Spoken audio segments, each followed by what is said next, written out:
Welcome to Colonies Alive, the show where we bring the 13 colonies back to life. This week's colony is, drumroll please, Georgia! To start off this wonderful colony, let's bring out the founder, James Oglethorpe.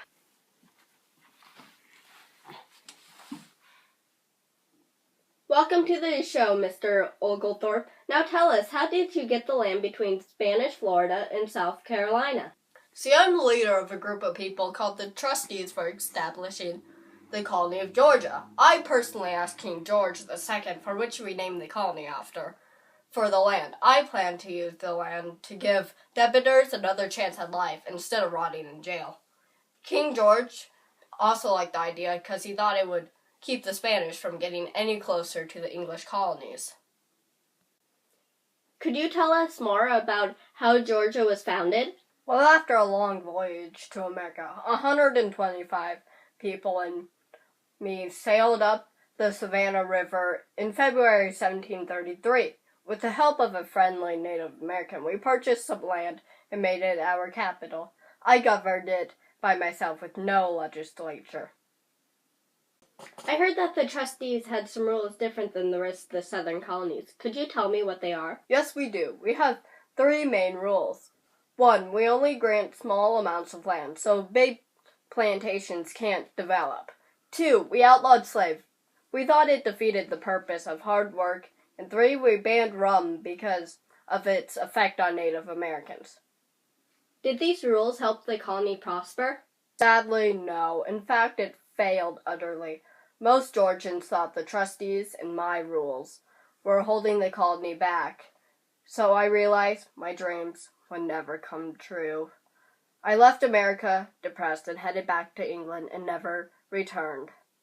When I was gone, the trustees lifted the rules, and Georgia began to run like the other southern colonies. Thank you for coming, Mr. Oglethorpe. Our next visitor is Abatha, a farmer's wife. Please welcome Abatha.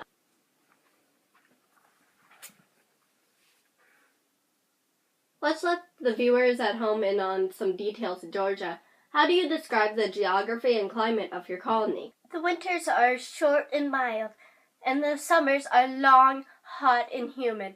There are also a lot of severe thunderstorms. As for the land, there's fertile swamps near the coast. Inland, there are fertile red clay plains, and the far western side of the colony is cooler, and the land is very rugged and rocky. Could you tell us a little bit about the economy of Georgia? Most of us farm cotton, indigo, tobacco, and rice. But some of us are shoemakers, brickmakers, tailors, blacksmiths, silversmiths, and pottery makers. What's your colony's religion? We don't really have one. Many people come to Georgia to escape religious persecution, so Georgia has a tradition of religious freedom. Could you tell us how the trustees ran the colony after Oglethorpe left? Free white male landowners are elected for the Common House of Assembly. The trustees select men for the General House of Assembly to watch over the Common House, but the governor has the final say in everything.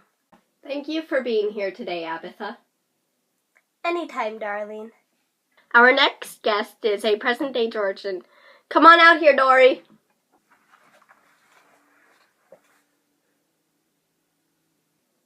How are you today? I'm very well, thank you. Could you tell us about present-day Georgia? To start off, we are called the Peach State. We're also the home of the oldest state park in the nation. We also have the largest swamp in North America. Cool. How about let's have a look at present-day Georgia right now. Could you name some important people born in or are currently in your state? Well, for starts, there's Nathan Deal. He's our governor.